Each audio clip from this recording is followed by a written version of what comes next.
All right, welcome back. So today is autonomy testing day. We're out in the Rivian to start, but we're going to be comparing the Rivian driver assistance system compared to the Tesla driver assistance system, both the free and included versions, as well as the more advanced paid-for versions.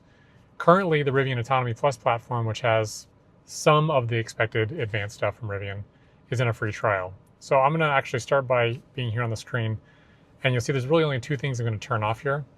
So I'm going to scroll on down here and I'm going to turn off Enhanced Highway Assist, which allows for hands-free driving.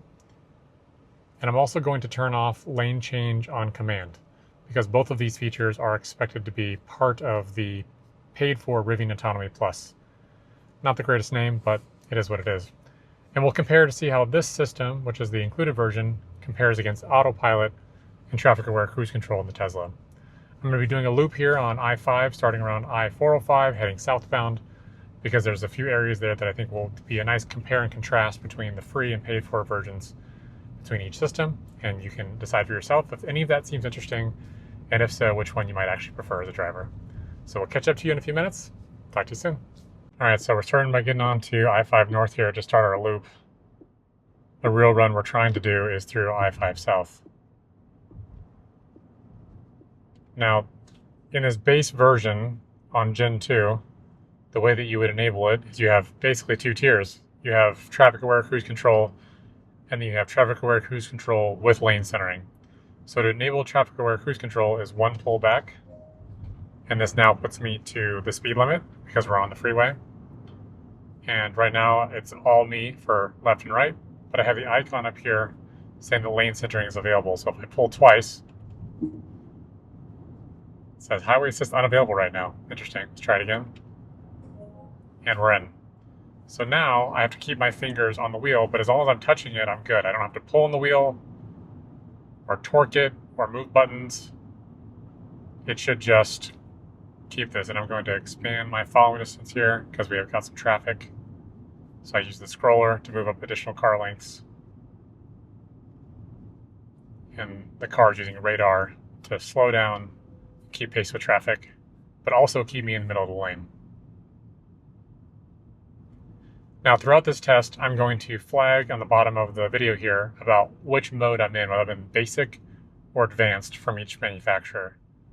That way you'll never get lost. Parts of this, if it gets boring, because traffic is pretty boring, I'll speed it up to 2 or 4x speed or something like that, and be mindful of your time.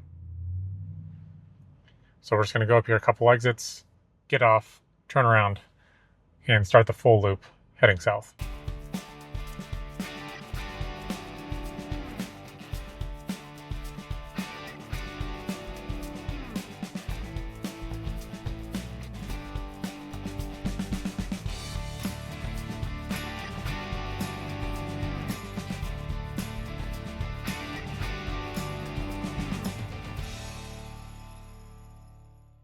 All right, so we're approaching our exit here, and none of the free versions here are going to actually execute any lane change to follow the navigation. So I'm going to have to push forward to cancel here, turn on my blinker, and complete the exit here on the off-ramp. As we whip around here in a second, I'm going to show you some of the key differences on how the lane changing works in the free version here. But at least we got to see a fun camper back there. Big portions of this are likely to be pretty boring, but in my opinion, great autonomy, boring is actually kind of the goal. But it's important to note that as it stands right now, this is definitely semi-autonomous and definitely requires you to remain attentive at all times. All right, so we're starting the loop here, getting back onto the on-ramp. Now, one definite key piece that's going to be different between Rivian and Tesla is that right now I could not enable lane centering.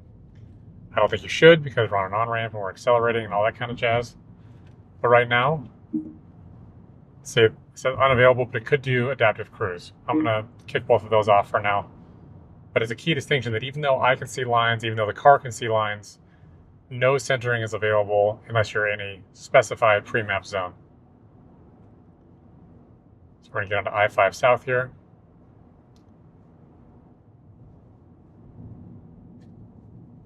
So, I could do adaptive cruise, traffic-aware adaptive cruise control.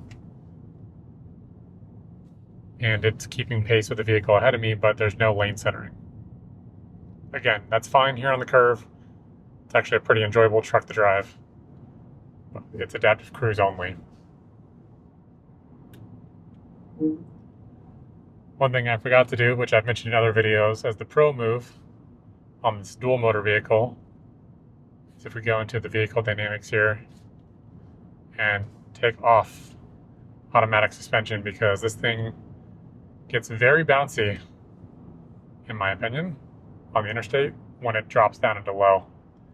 I much prefer to keep it standard whenever possible, even though there is an efficiency cost to that.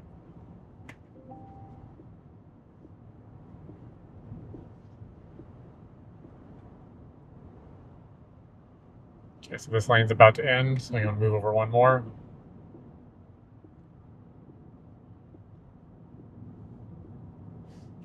Now you'll notice that the turn signal did turn off. For Rivian, that only happens on interstates currently. So I'm going to start by enabling adaptive cruise. You don't have to do it in the specified order. You can go usually straight to lane centering. I'm going to go ahead and enable lane centering.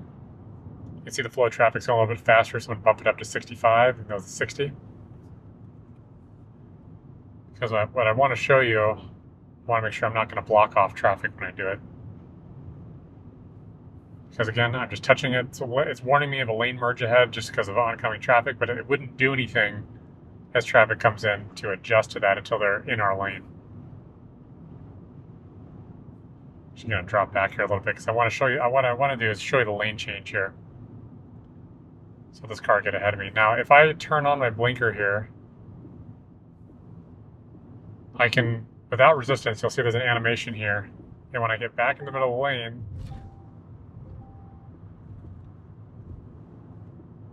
had to turn the blinker off here, but it actually re-engages. So there was no resistance to the lane centering there because I had my blinker on. And then once I was able to get back in the middle of the other lane where I wanted, it re-enabled it. So currently, it is temporarily steering is all I touch. And the same is true if we're going back. Now I want to see if it was a fluke the turn signal didn't disable, because it seemed like it kept the blinker on there until I turned it off, and as soon as I turned it off, it turned the centering back on. That's a huge advantage, in my opinion, on this base system.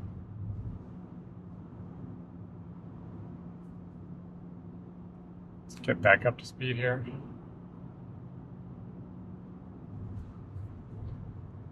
Okay, I'm going to try this again to see if it automatically... So I have the blinker on, no lane change is happening, but I can very easily and freely move the vehicle. Okay, there.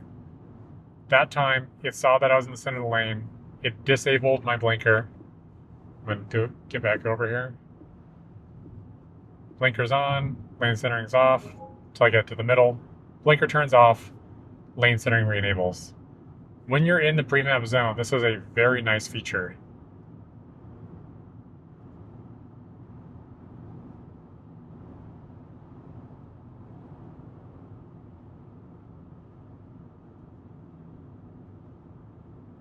And I just lightly touching the wheel here.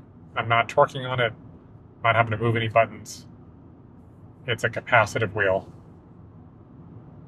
It's not relying on the in-cabin monitoring. It's only relying on, am I touching the wheel with a human hand? So they can actually sense that somebody's here and paying attention. So the car just weaved a little bit because of the dark lines. I've demonstrated this on other videos before.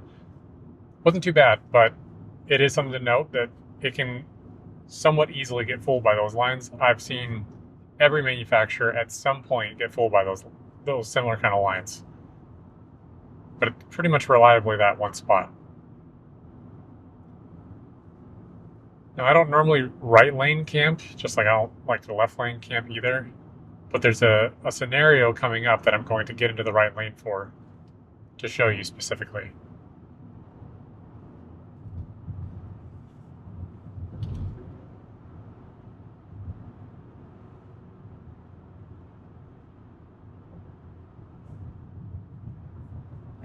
So again, this car there, so I'm going to cancel that.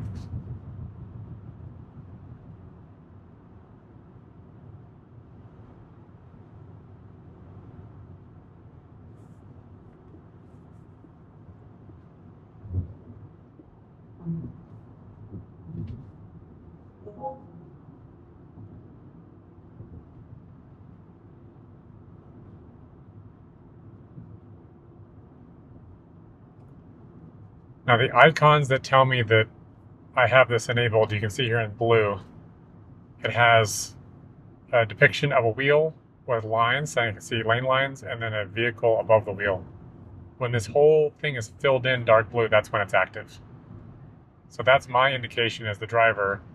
The feature is not only available, but engaged, and then you see on the road, there's a blue stripe, which is a pretty common mechanism to indicate the trajectory of the vehicle. The vehicle in front of me is marked blue as the one that's setting the pace. And there are blue lines to the left and right indicating that it can see and has good visibility on lane lines.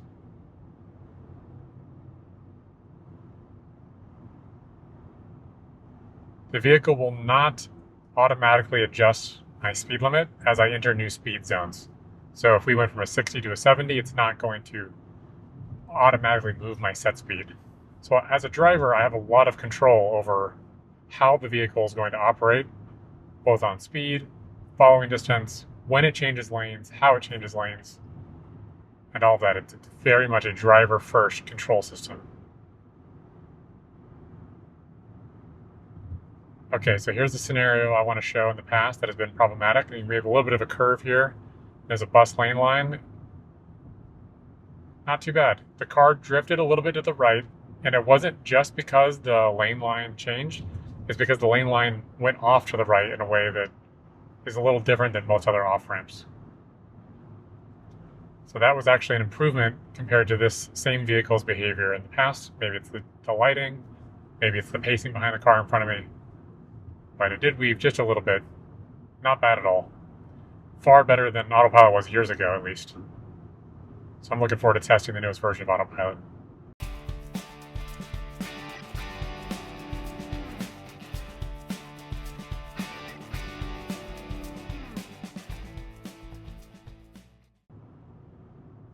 So as you can see here with this vehicle, it wasn't going to do anything with that. Now I'm going to go ahead and take over here because there's a backup here on the exit I want, unfortunately.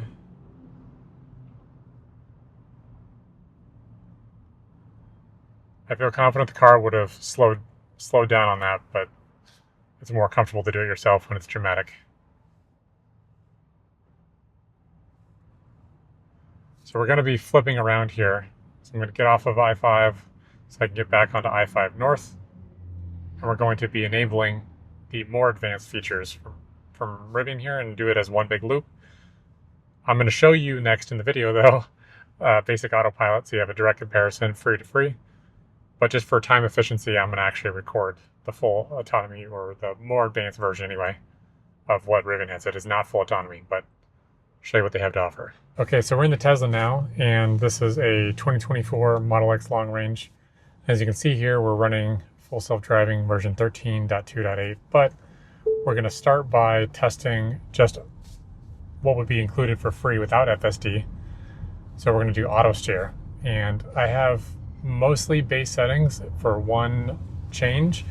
Autopilot is set to double click because I want to be able to have control over traffic aware cruise control, and lane centering with traffic aware cruise control is two different settings.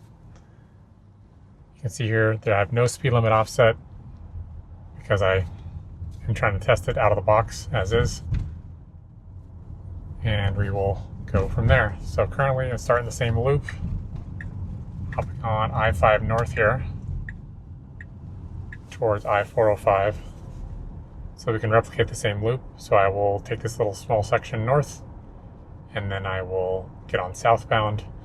Once I complete my southbound part of the loop, I will then enable full self-driving, and we will test it out from there.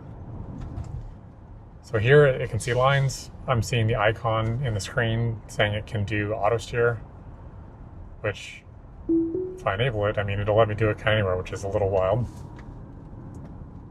But it's not going to do any, wait, see, wants a slight force right away. I'm actually going to go ahead and disable it for now.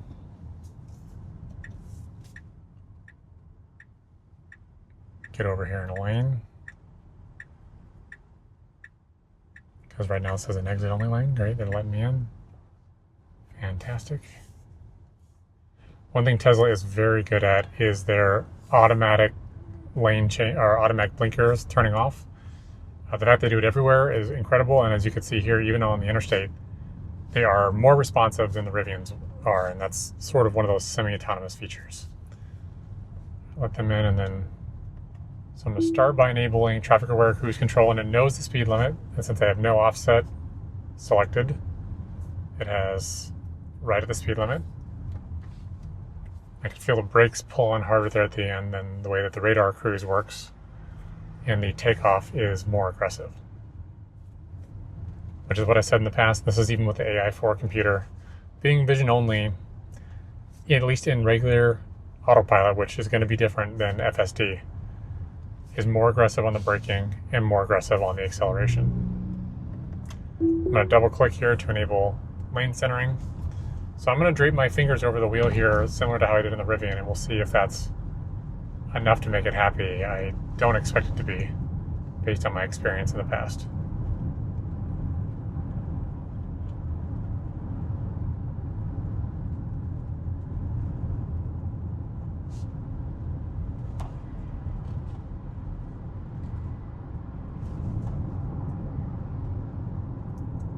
It is doing a nice job of keeping us right in the middle of the lane. And there's that more aggressive slowdown.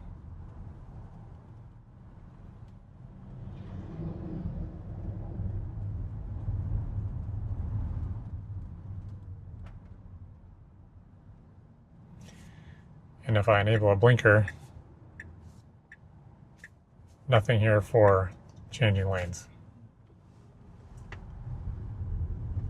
If you remember the free version of the Rivian, when you turn on the blinker, it softens up.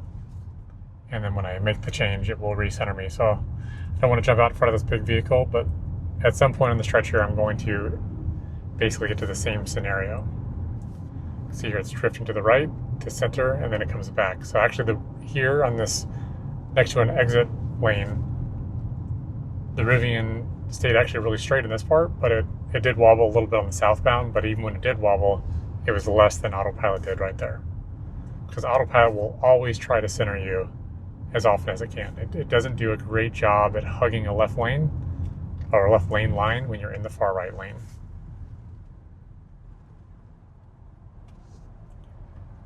Now the indication that I have that autopilot is enabled is I have this blue steering wheel, which is filled in here. Make sure my speed limit is matched here. I must have bumped the down arrow on that, or the down scroll wheel. So it is doing its job of keeping me paced behind this vehicle, but it's going up, going up, going up, and then a stronger regen. That wasn't terrible. I still think that the radar cruise was smoother.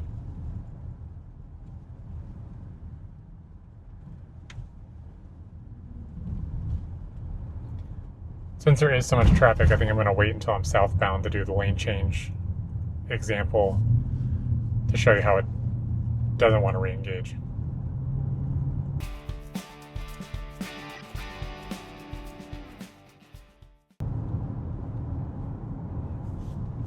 So I don't know if you caught that, but it wanted to follow the BMW as a lead car off of the interstate, which is definitely not the desired behavior. You can see here in the visualization, it is definitely more detailed than what Rivian offers on their visualization. And I know from past experience that this level of detail is far lower and far less impressive than what the more enhanced mode will show you in the same scenario. But you can see cars quite a distance, but you can also see where the gaps are because it's only what the cameras can see.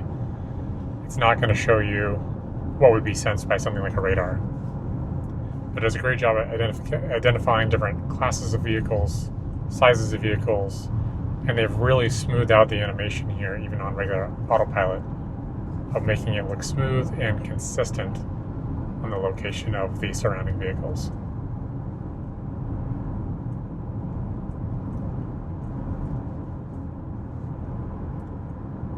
So we are not in an exit-only lane. This is a lane that allows me to exit to the desired destination. And because the free basic version here does not have any navigation capability either, I'm expecting very similar to behavior to Rivian, where it's going to want to keep us going straight. So I'm prepared to take over here. Yeah, so even though the navigation is saying go to the right, I'm going to have to cancel, turn on the blinker, and make sure that I make it here. But unlike Rivian, in this part, I can actually re-enable here in the interim. The Rivian is mapped for this highway once you get to the straightaway if you're heading to the Mukilteo Ferry. But from off-ramp here to that stretch of road, it will not auto-steer, whereas this car is clearly auto-steering. It's not wanting to really slow down that much, but it's auto-steering. It's slowing down a little bit for the curves.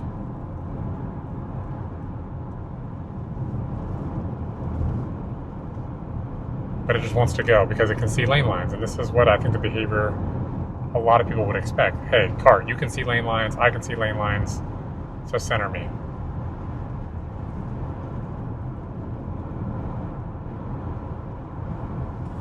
So I'm not actually following this navigation all the way, but this does get me to the exit that I wanted to. And it's slowing me down here behind this car.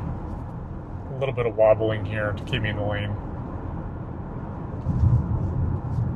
I will say its performance of nagging me has improved, even though with the camera-based monitoring, in addition to the torque. So that is a notable improvement. I'm going to go ahead and end this here and turn on the blinker. Take the exit.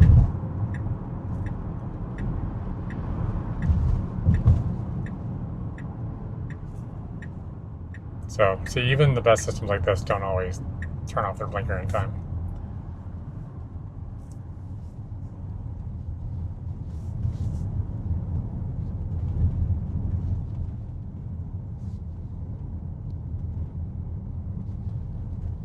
Now, I do know that Tesla is blending some form now of monitoring through the camera, even in autopilot, to try to see if you're screwing around on your phone. The National Highway Transportation Safety Administration was unhappy with the number of people that were getting in wrecks on autopilot because they were abusing the system beyond what it was intended to do. We'll also say the combination between not only knowing that you switch over lanes and disabling the turn signal is quite good, but it can clearly see the turn markings in the lane. And this was true of our 2022 Model Y performance as well, where even though normally it would say, hey, you moved over a lane no matter what lane, so if you were head up there in those standard lanes and we tried switching, it would disable. But because we got into a turn lane, it infers that we want to keep it on because we're getting into a lane where we will need to continue to turn the direction of the indicator. That is an excellent feature, even on the free version here.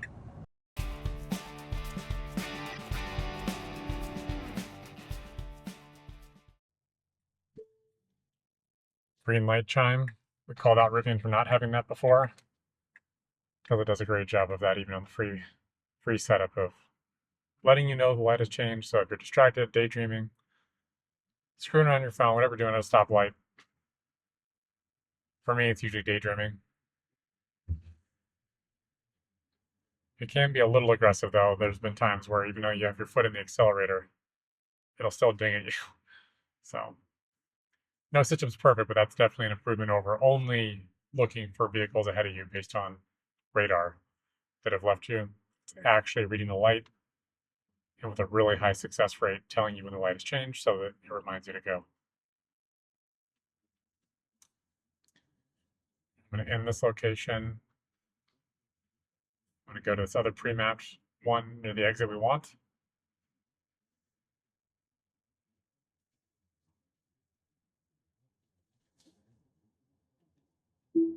Okay, so see, it will center me here.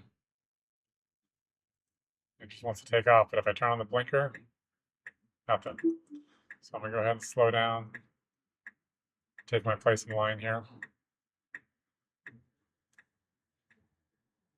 So blinker did a great job, even though we're not on the freeway yet, of disabling. Usually, even on the on-ramp, the Rivian won't do it until you're solidly in the interstate. Okay, so this is great. We're going to have a little hole here to test.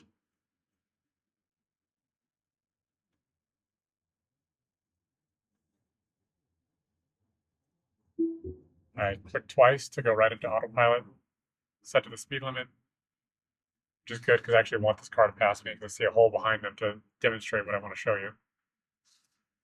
Again, the car pulled to the right. This is an on-ramp with a wide merge.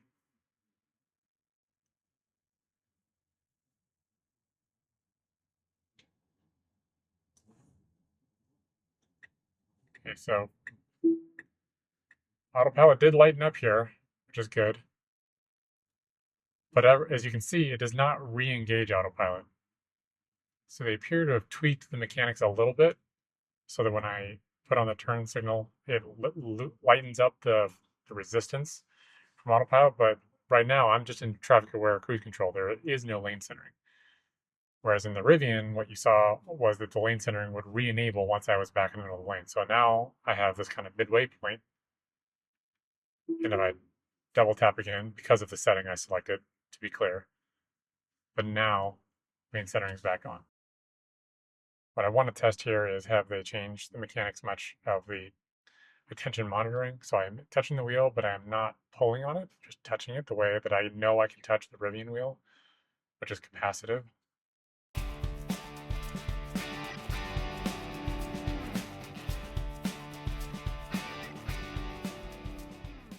Yeah, so pretty hard braking there with this traffic and an immediate pickup. It is not super smooth.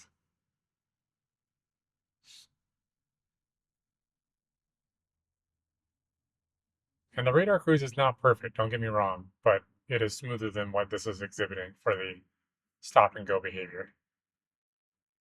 This is an improvement over what I remember about the Hardware 3 car that we had for several years, being in basic autopilot, but it still has quite a bit of room for improvement, in my opinion. The biggest issue is that this stack is pretty legacy at this point. I know that a lot of their R&D dollars and effort has been going into full self-driving, which I totally get because they're banking so much of the company on trying to solve that and make that unsupervised full self-driving, which is a nomenclature that normal people should not be expected to know. If you call something full self-driving, it's reasonable to think that an average consumer would expect it to actually be full self-driving. This is doing a far better job at allowing me to just lightly touch the wheel. I'm curious if I completely let go and I keep paying attention. Does it try to let me be hands-free for longer than it should? Because I do not have the green dot like you would see in FSD saying that it's using attention monitoring. Okay, so it hit the brakes pretty hard there, even though we have a huge gap in front of us. Kind of panicked. Phantom braking.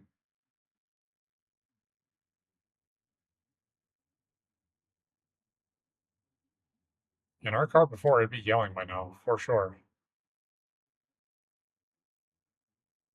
And it's not maintaining the speed limit. There we go. Get back. Okay, so here's the apply slight turning force to wheel. Now I'm going to touch it. Interesting. I didn't actually give it force. I am in a Model X. I wonder if the wheel is any different.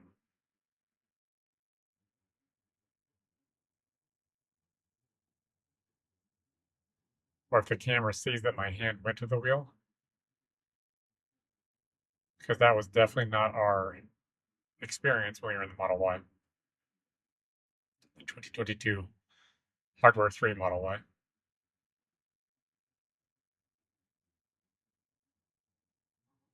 But that's exactly why we're doing this test. We want to see what it's like today in April 2025. Modern hardware, modern software. Where's it gotten better? Where's it still falling behind? It's pretty amazing to me how many people actually don't care about this stuff and actively would avoid it. In the general population, it's not as surprising, but I'm most surprised that my more techie friends, of them, quite a few of them, have like zero interest in using FSD or even autopilot because they don't trust it. And I find that to be the most interesting and sort of surprising component of all of this. Whereas others that are into EVs, some of them will only ever consider a car that can at least do this. There's not a lot of people that can kind of take it or leave it. They either really don't like it and would never ever use it, even if it was free, even if the best version available was free. And you have those that would never buy a car that didn't have the ability to do this and would pay almost any price to use it.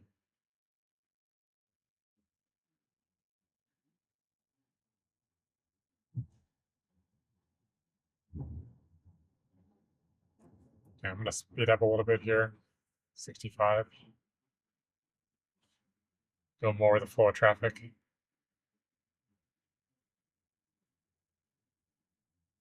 Oh, you know what though? I do need to get over so that we can test that bus lane. All right, so I'm going to let this fall back because I want to do a like-for-like test in the same scenario.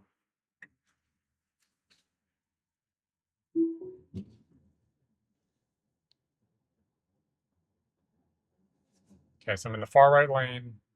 Speed limit set to 5 over so that I can keep the flow of traffic. And I want to check this bus lane that so here it's hunting around to the middle of the lane. Let's see what it does here. Okay, so it seemingly did a better job than the Rivian did in that particular scenario with that one bus exit that for multiple software versions now the Rivian always thinks about it for a second and pulled over to the right just a second. However, not just a few seconds before we got there, there was a wider spot in the lane and the car started to hunt around for where the middle of the lane was. It's really addicted to trying to find the middle of what it thinks the lane is. So here we have a widening. Let's see what it does. I can feel the wheel tug a little bit, tug again.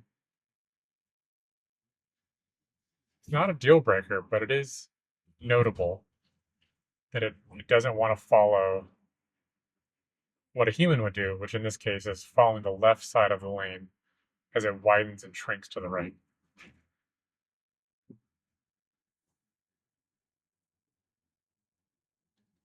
Okay, I'm gonna have to hit the accelerator here and break out of autopilot a little bit because these cars were slowing down for all this backed up traffic.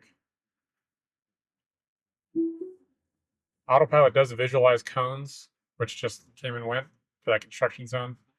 What's really interesting is that I know that the next version, full self-driving software, doesn't actually do that anymore. This is running kind of an old version of what they used to use for full self-driving. It just uses obstacle avoidance in general. It doesn't identify and visualize things like that quite so much. And we're not going to get back to that part in FSD, so I wanted to call that out. That's an interesting difference between the free and the more advanced paid version. Now, this is doing a good job of maintaining the speed that I gave it, which is going to be, again, a notable difference versus FSD here next. It's just up to my speed limit. Go ahead and move over here. Huh. So that time, for some reason, it did a sort of pseudo lane change FSD. It shouldn't have done that. It should be in auto steer.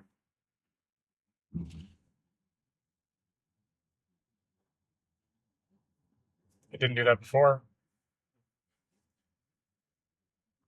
I'm going to cancel here. Here's our exit.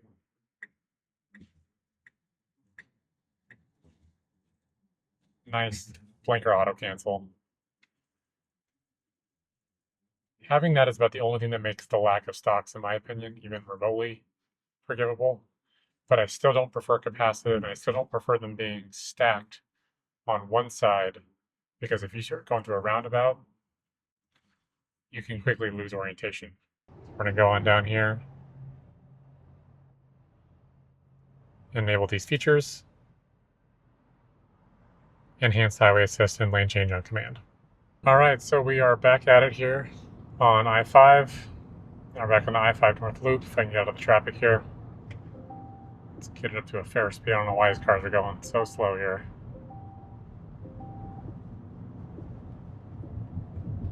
And now we're going to test the more advanced version with the Rivian Autonomy Plus. Rivian Autonomy Platform Plus.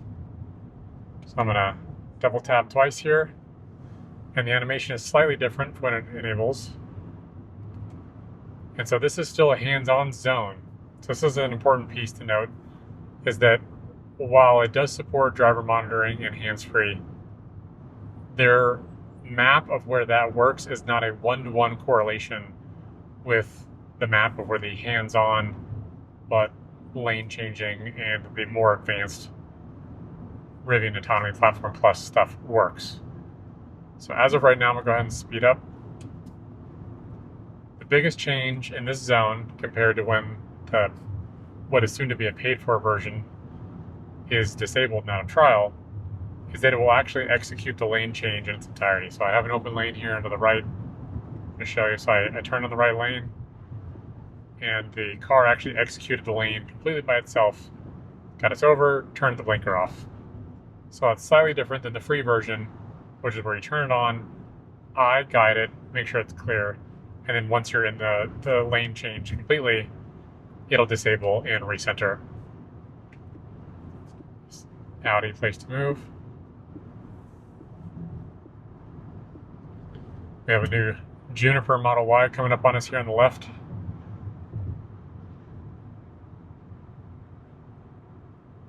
Templates. So in all situations here, I'm telling the car when to change lanes, which is going to be very different than the more advanced Tesla system. In the future, it is expected to do that by itself, but I actually like that I have control over which lane I'm in, and that I tell it when to move. So it's not making such erratic decisions about when and where to be. Now, we're a little close to this truck, and we are not doing lane shading. One of the biggest minuses right now of the more advanced Rivian system, there's no lane shading.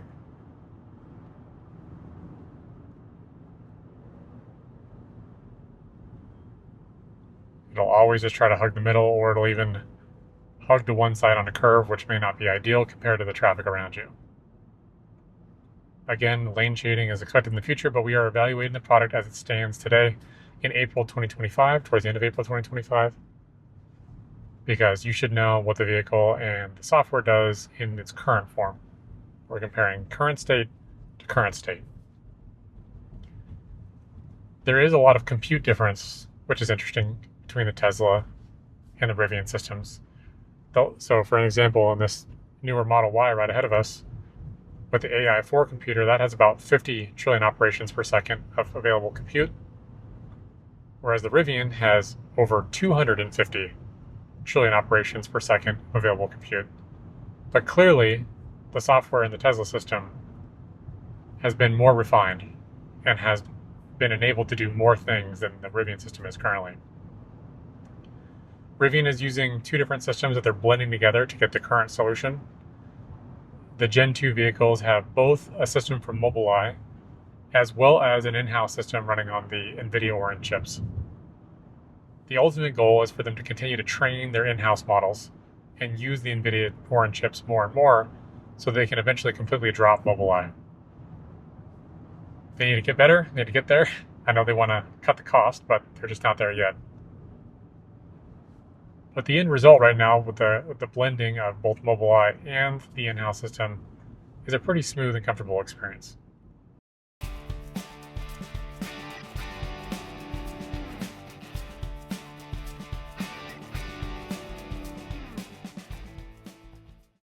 You can see here in the driver display as traffic comes up around us that there's multiple sensors at play here. So the Rivian system is using cameras, of course, radar, as well as ultrasonics. So you can see here you get these little yellow half ellipses, which is what our previous 2022 Model Y had as well, with ultrasonics. But as you can see on this Model Y right in front of us, it's just cameras.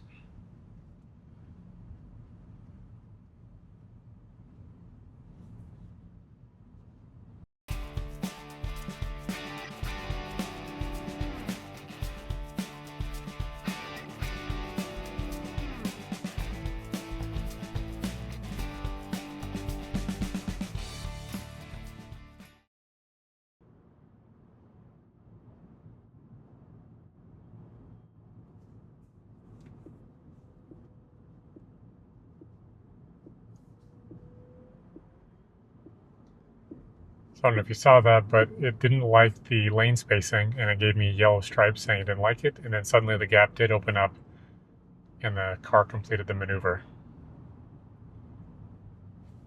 Again, I actually find that having control over the lane position like this, or which lane rather, for my navigation is more settling. I think a lot of other people would find a similar outcome. Up until this point, you can tell that even with the Platform Plus version, it's really not that different. Really, the only feature right now on this stretch of road is the fact that the car will actually complete the lane change maneuver in its entirety instead of allowing me to pull it into a different lane. For a lot of people, that's not that big of a deal. It is nice that it looks and checks the spot and will complete it, but I don't know. I think for a lot of people, that alone is not going to be enough to nudge them to pay any kind of extra money, maybe short of a small one-time fee. However, the hands-free is a whole different ball game, and we still have not hit a stretch here yet that shows you that. And I know that on our return loop here that there will be a stretch that I can show to you, but I'll also show you that it dumps you off of that pretty quickly. Now, there are big stretches of I-5, 50, 90, 100 plus miles, including I-90, I-5, that you can be hands-free and you can just sit there and watch the car drive you. In this particular area, they seem to be hesitant to allow that feature when you're in a more densely packed metro area. I hope at some point they can increase their confidence and allow the system to breathe a little bit more, because those constraints are the biggest thing holding this back. The performance is actually quite good when it does work, but it's being in the zone where it's allowed to work is really the biggest holdback.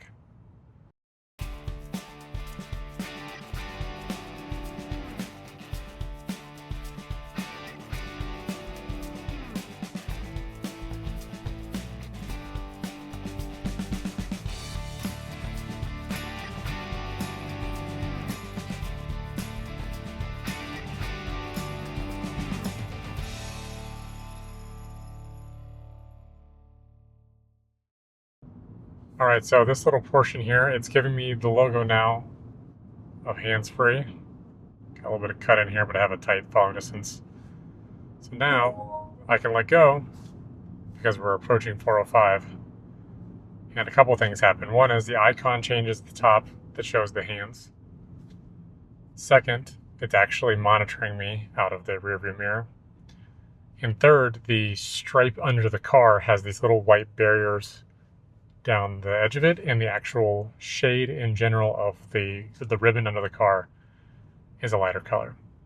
So now the system cares about where I'm looking more than it did 60 seconds ago when I was hanging onto the wheel. I can choose to be between either one of these modes. If I touch the wheel again, it goes back to the version that's hands-on like we've been doing for the last number of miles. But when I let go, kicks back on. Enhanced highway assist on, keep your eyes on the road. So this is really quite pleasant. This is the mode that you can use for miles and miles and miles, but we do have our exit coming up here. And I have the same controls. I'm still deciding which lane I'm in. So if I initiated a lane change, which I might do here in just a moment, let's see if I can. So see, hands-free, lane change complete. I'm gonna have to get back over to the left, but now with this car cutting in, okay, it handled it. I was prepared to take over if needed. Adjust following distance. So now here, it knows that I'm in an exit, so I need to take control of the vehicle. So it goes from really pleasant, really great, really smooth, to completely lacking confidence.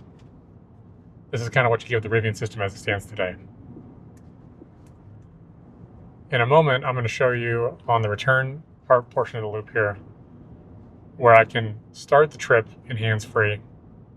And yeah, it's not quite the scenario like we had here where I was actually on an exit or an interchange where it got really unhappy and wanted me to take full control. And I'll show you how it gracefully dumps from hands-off to asking for hands-on.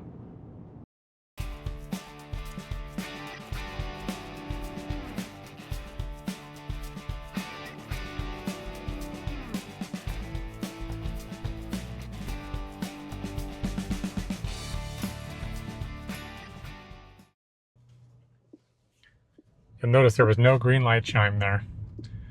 Currently the go chime for Rivian is only if a vehicle is in front of you. And once that vehicle moves, then it can chime at you, but it can't read lights yet. It's supposed to in the future, Gen 2, not today. Again, always evaluate, buy your products based on what they can do today.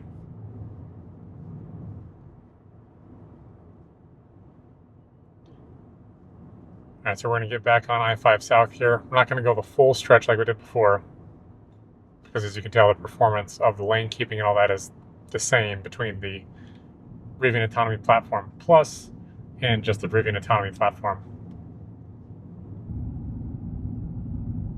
What I want to show you is the hands-off to hands-on handoff. Two different modalities. Included this on some videos before, but this is a dedicated video. You may not have seen my other videos. Definitely like and subscribe if you're getting value out of this, though, so that you can see things like this more often, as well as reviews and just general Rivian news. See the advancement of this platform over time. I think it's going to be lots of headroom.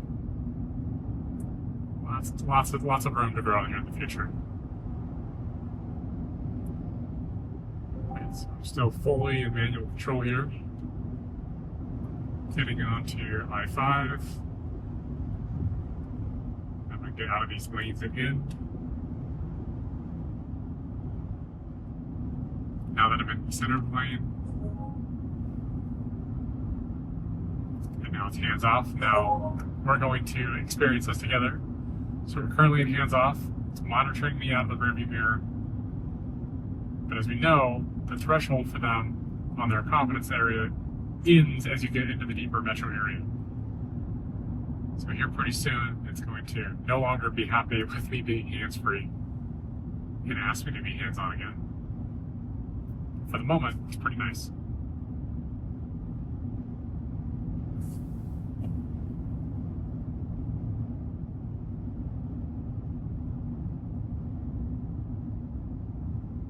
Lane merge, but I can go ahead and tell it. Well, car can fit behind me, so maybe not. Cancel that. Okay, keep your hands on the wheel. It's no longer available in this area. So it gives you a little chime, gives you a warning. Put your hands back on the wheel and you're back to where you were before. Similar smooth performance, but just as long as I'm touching the wheel. I'm not pulling on it, I'm not tugging on it. I'm just touching the wheel. I keep stressing that because that is a big deal to me, that when you're in an area where it needs additional confidence from the driver, it's not an overbearing burden. You just have to touch the wheel. Keep your eyes forward. Feel good.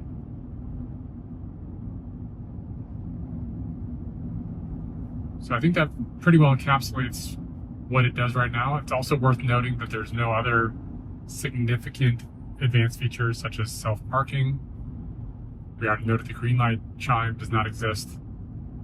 I'm assuming these are things that Rivian is aware of and wants to work on, but as it stands today, this is kind of the extent of what Rivian has to offer for the driver assistance. So next up, we're going to jump into the Tesla and see how full self-driving does. Quickly throw it to park. Full self-driving, yes. Put it back into drive. All right, now we have these different profiles: chill, standard, and hurry. And that will influence how well it sticks to the speed that it's trying to reach. So I'm actually going to go ahead and enable it now. Saw that pedestrian.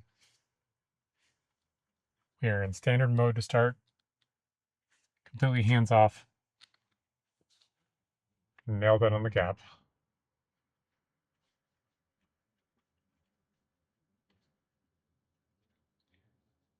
Now the visualization here is quite different than what we had with autopilot. It's more detailed, and it uses more sort of hazy boundaries for where obstacles are, such as curbs. You can see further out into there, it seems to be more accurate to count more objects around you in the car. And at this point, all the way up until the exit where I'm going to want to deviate from the path of the navigation, I'm basically expecting it to rock and roll. and get us there. Now you can see here in the indicator, we have the same blue wheel we have with autopilot, but now we have a green dot. So the green dot indicates to me that the camera inside can see me and tell that I'm monitoring the system.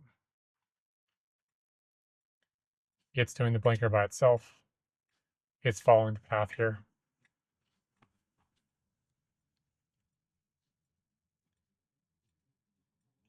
Now, so see, we're next to cones here, but there's no visualization of cones. It just knows that it can't go there because there's obstacles. But it doesn't necessarily classify them as the cones that they are. Come here, it sees essentially that it's rendering a stop sign. I don't actually see a stop sign. We do have the stop lights, we have the traffic, take a free right.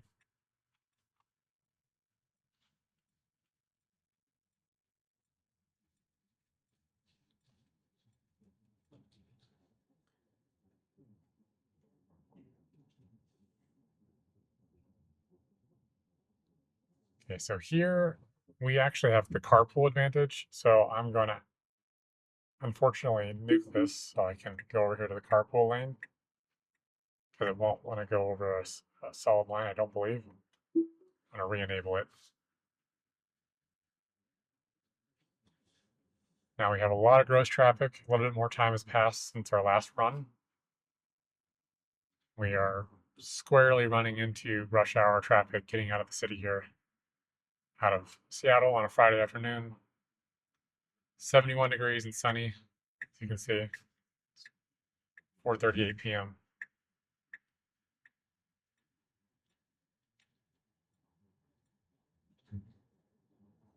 Really smoothly got us over here. Now it's wanting to get us out of this lane pretty quickly. It seems biased to want to get as left as possible as soon as possible.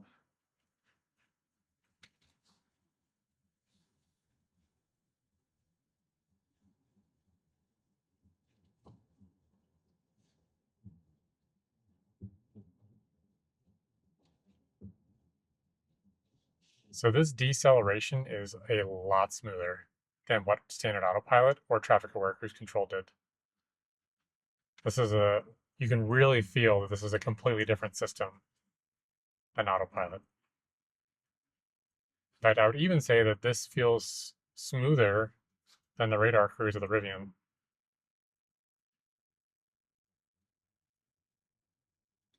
Let's get into some more of this stop and go situation here, but it's showing a lot of signs of even being smoother than the radar cruise.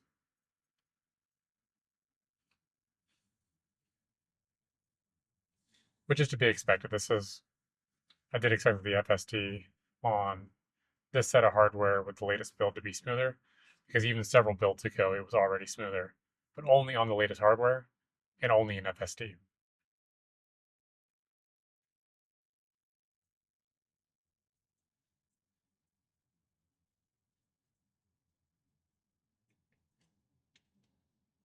Yeah, that's definitely smoother. Much smoother deceleration. Night and day compared to the autopilot system.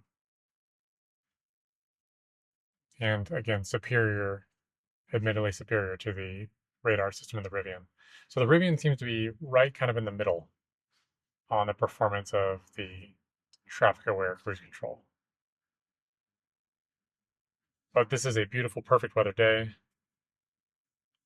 Potentially more testing in the future with inclement weather.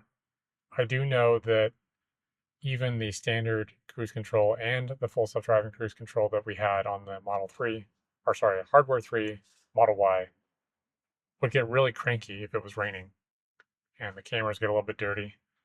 You get a notice full self-driving may be degraded, and that is definitely true. Whereas in the Rivians, I've definitely driven those in all kinds of blustery, dark, wet, rainy nights, and it seems quite confident to just keep going along because the radars give it that added visibility in inclement weather. Yeah, this is both the worst traffic we've been in so far, but it's also the smoothest stop and go experience we've had so far.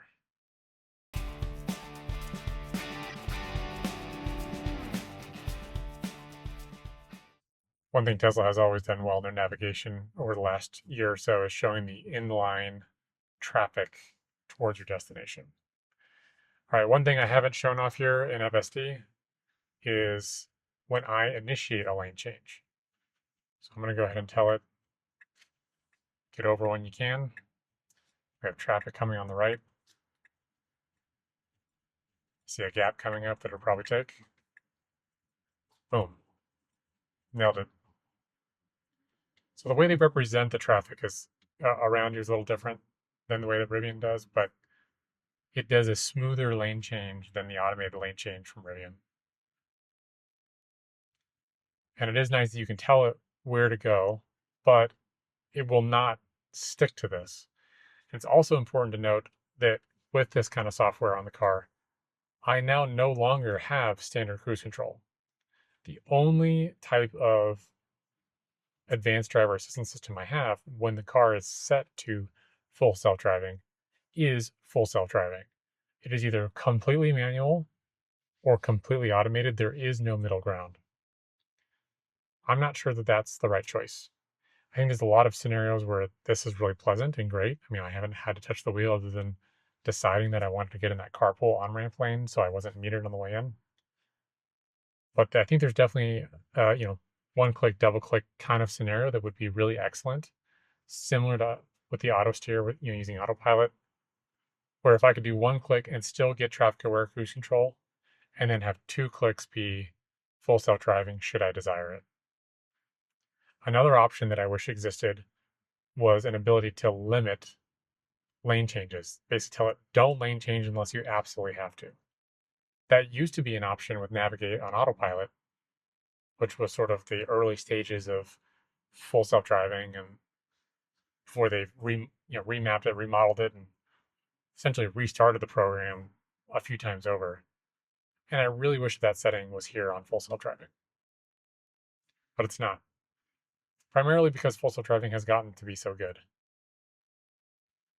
But I still think that there would be a great place to have a middle ground. Again, control over traffic-aware cruise control and a setting so that could be user selectable by profile about don't change lanes unless you absolutely have to position for a future interchange, an off-ramp, or arriving at your destination. Sometimes you just want to hang out and sail where you are because as we've noted in other examples, for instance, in our Model X versus Rivian R1S review, we used this same software on this same car and it had some problems. It took weird navigation routes. And in one scenario where it was trying to get us off of the highway, it missed its opportunity to really do that. And it did end up making it, but it was a full lane over and had to essentially cut over at the very last second, a full lane to then get to the exit lane. And that is not desirable. Whereas a human can tell, hey, I have an off ramp coming up soon, or I have an interchange coming up soon. And I know because of local knowledge, I need to start staging because it always backs up. I could then tell the car to get over instead of having it fight me and get out of the lane or wait to get over. So that kind of stuff is always going to be an edge case with these extremely highly automated systems, where sometimes the human's going to know better. Eventually, these systems will continue to improve, and eventually, as all the other cars around you are using it, and even potentially down the road, if the cars are communicating, it can do a better job at staging by knowing about traffic it can't see yet, well beyond even what a radar could do. For instance, if this was talking to a car that was a mile ahead, that was near an exit that I wanted to get off on, and that car has sensory input telling it that the traffic is backing up, then this car can know, hey, I need to get over in advance.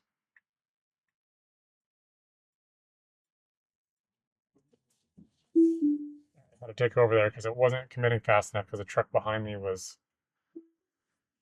coming up because they were trying to do the same thing because this lane's backed up. They were trying to get over. And this car decided to go even though the truck was doing the same thing and coming up, and then it hesitated. And when it hesitated, it didn't commit, which meant I was in the way of everyone. So it was actually the F-150 there. Not the truck's fault, but the car started the maneuver, but then got scared about completing it because of the other vehicles on the road. Again, this is why this is a supervised assistance system. This is not full self-driving. Because if it had hesitated and just stopped there, That's how you cause a wreck. All right, let's play around a little bit with the different modes because that's one of the more unique attributes here.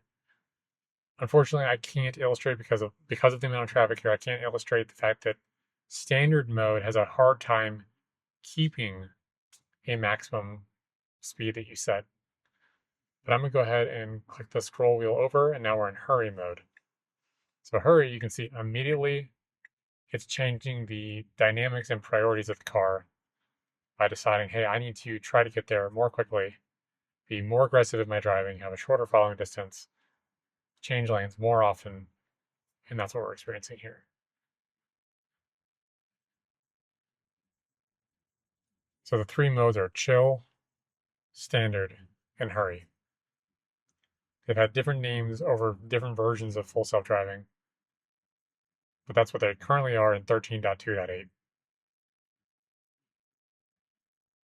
I do believe that it also impacts a little bit with the acceleration dynamics, but I will say that in the standard mode, that was pretty great on the smoothness of deceleration and acceleration. So I'm actually going to kick it back into standard. And actually, I kick it into chill. Oh, interesting. That might have been an accidental disengagement on my part. Okay, now we're in chill. Let's see how it behaves here. I'm going to tell it to get over. Okay, it can't do it here, so it canceled it. Because as you noted, when I put it into hurry, it immediately wanted to get over to the left lane. Which is what you would expect from the behavior of someone who's trying to get there quickly.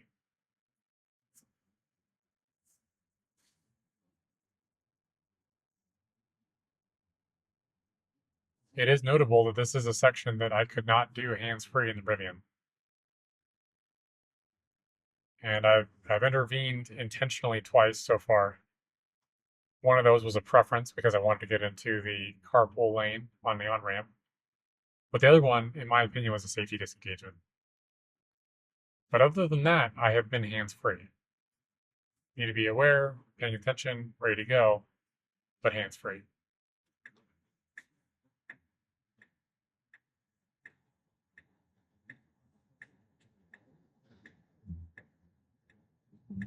Now the reason I'm getting over is I want to see, will the system try to get left again? I want to put it in a spot where it gets slow, and I want to see how aggressive it is for going left in chill mode. Because we know that hurry will immediately just shove me all the way to the left.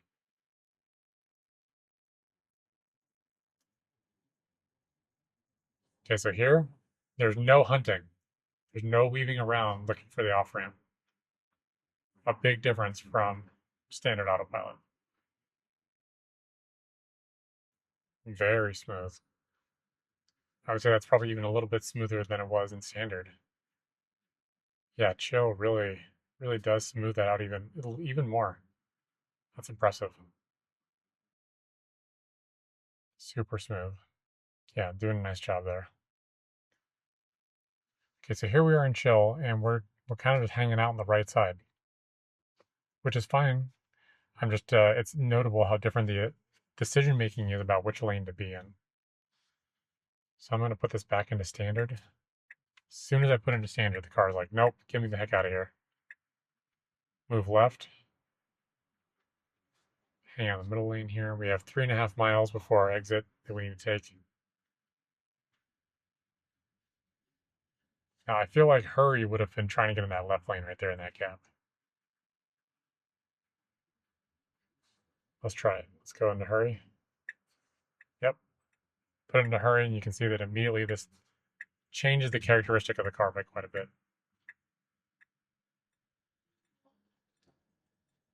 And it's a good thing that there's two of us in the car because it wants to put us into the HOV lane. Again, totally fine. We are compliant right now. I'm sure it's probably a setting because there is an option for use HOV or don't use HOV in terms of navigation. Doing a great job of going with the flow of traffic, specifically the flow of traffic in this lane. Really great interstate tool here.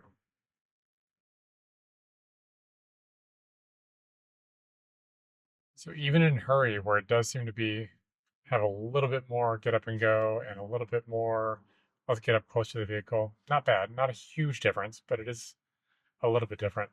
This is still far smoother than autopilot or traffic aware cruise control.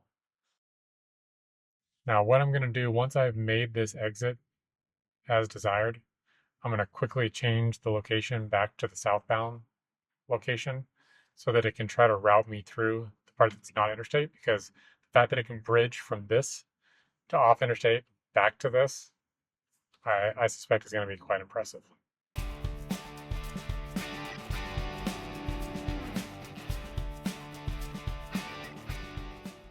I'm going to put this back in a standard mode just to kind of level the playing ground here.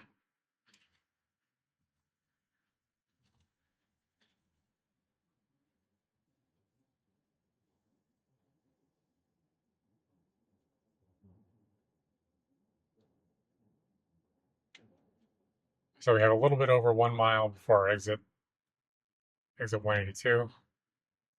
And let's see how well it positions to get us in a place to be successful on this exit. Since we do have a decent amount of traffic, it's flowing better than it was before, but there's a fair amount of vehicles around us. Okay, that's good. It's a good sign. So that was probably the most aggressive braking it's done so far in full self-driving, simply because that vehicle wasn't really decelerating when we started the lane change, but as soon as we started crossing over, the Audi in front of us started decelerating pretty notably. Wasn't uncomfortable. That was more on par with what I would expect out of the radar cruise. All right, so here's our exit now. We have about half a mile. So we do need to be over one more lane. And this tends to be a busier interchange because it intersects where I-5 and I-405 come together. Good job, car. Good job.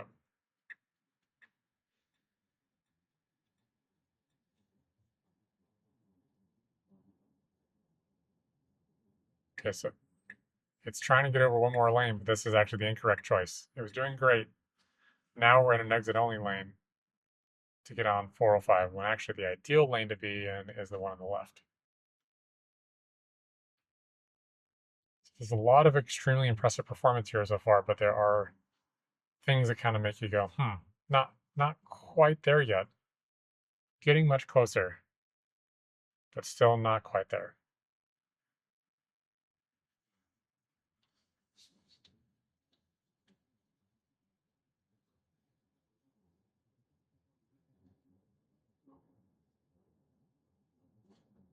So I'm going to tell it to move over because I don't want to be in this exit only lane. Sees the solid line, didn't want to do it. You got to get full left. Well, I guess technically it actually can't stay here. Look at that.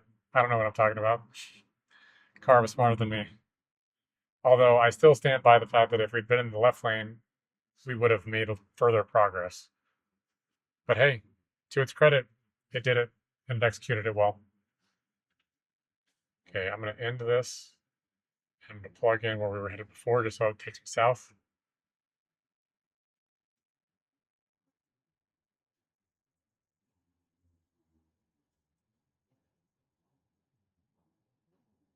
We're going to do the same loop that we did before manually.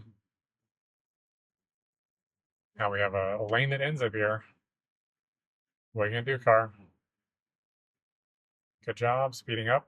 So we are accelerating there beyond the speed limit to get it to a safer spot in traffic. That was really good.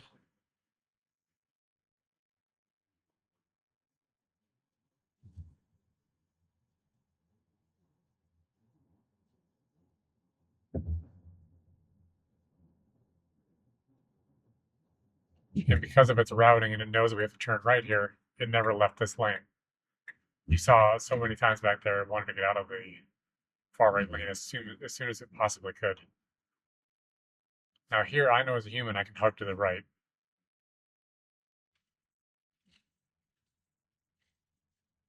So see, last time when I came through here manually, I know there's a wide open gap right here that I could easily drive through. But the car is positioned here in a backup that needs to turn left.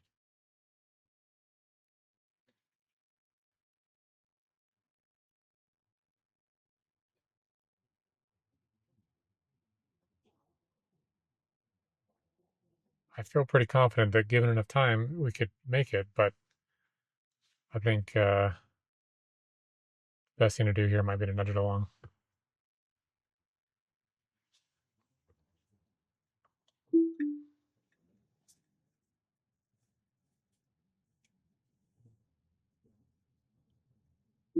I can immediately re-enable it here once I get it past this little snag.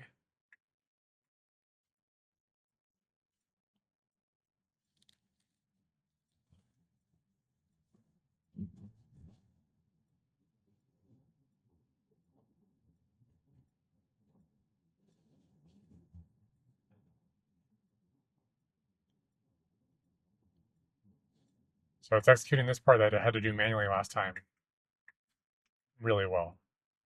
Just that traffic backup.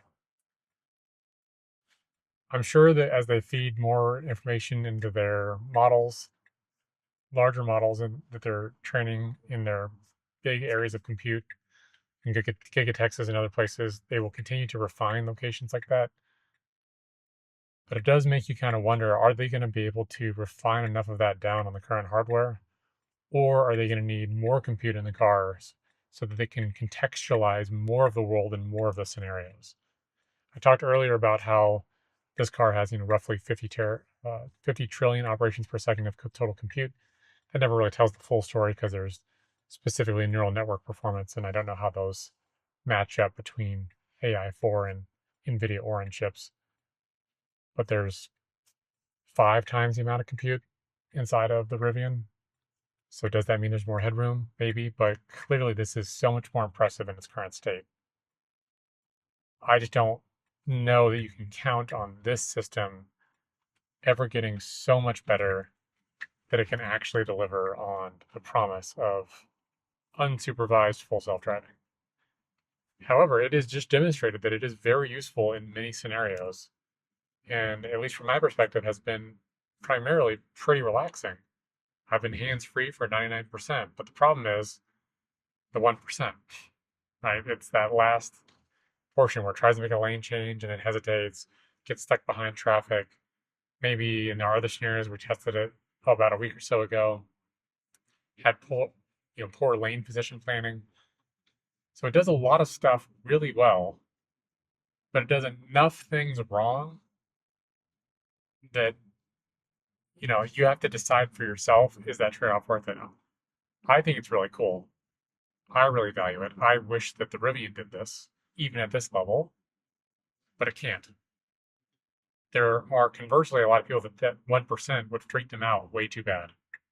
And they have zero interest in dealing with the monitoring that requires the 1%. But having driven version 11 of FSD, version 12 of FSD, and now the most modern version of V13, which is 13.2.8, there are clear, significant steps forward. And so anyone who cares about autonomy or driver assistance systems would be crazy to think that this is anything other than impressive. But is it to the point that it does what you want it to do, that it's relaxing enough for what you want to do in the places that you want to use it? That is a big question.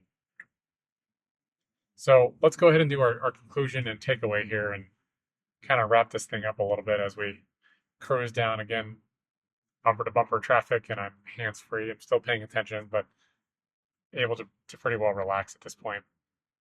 It seems clear to me that the free versions of what Rivian and Tesla offer are pretty great for most people. I think I prefer the way that the free version works for Rivian, with the big asterisks there that it only works on pre-mapped highways. As soon as they disable that requirement, that kind of behavior, in my opinion, is actually more desirable than the way that autopilot works on its current form. As far as the more advanced versions that are paid for here with Tesla and soon to be paid for Rivian, it's really no contest. The way that the Tesla system works and the capability that it has today is clearly in a league of its own. But I'm not sure that it's in a league of its own necessarily in the way that most people are actually going to want. I think if they took this and they allowed for customers to, again, dictate lane position more rigidly, and if they had the intermediary step of still giving you adaptive cruise control in scenarios where you want just pacing with a car in front of you, but not necessarily losing all control of the car to the car itself.